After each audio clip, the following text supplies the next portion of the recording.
Hi, I am Yuxin, and this is our project that uses machine learning to monitor renal cancer disease progression under immunotherapy. So I did this research last summer with Jennifer under the guidance of Professor Washburn and also Professor Lodes from University of Pittsburgh.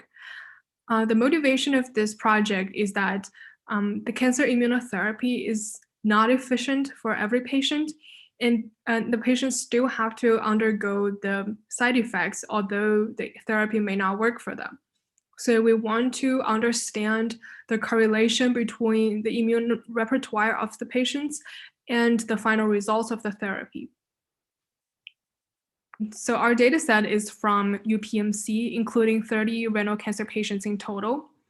And to start with, we used unsupervised clustering techniques such as Disney to understand the contribution of the all 7 chance towards the overall diversity of the clonotypes. And we input to our Disney model the diversity index, D50, entropy, and unique CR3s. And as shown in the results section, we discovered a very strong interaction between the TRG and TRD chance. So we move on to design our classification model that predicts the disease outcome based on CDR3 sequences.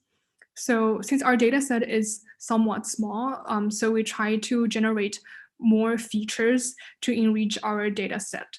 So for example, we use the sliding window model to identify the common snippets between the sequences from different patients. And that is fed into our model as parameters. And also we used a first order Markov model, which hypothesized that the choice of a nucleotide on the CDR3 region only depends on the previous nucleotide. And by this assumption, we generate a conditional probability matrix, which is also fed into our model as parameters.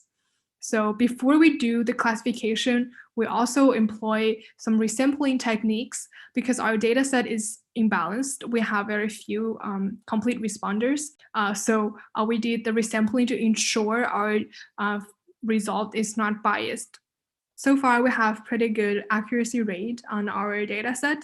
And we also discovered that Markov model is very promising for classification purposes. So as future work, we will try to continue optimizing our model. And at the same time, we will try to understand the biological explanation behind the interaction of TRG and TRD chance. And thank you for listening.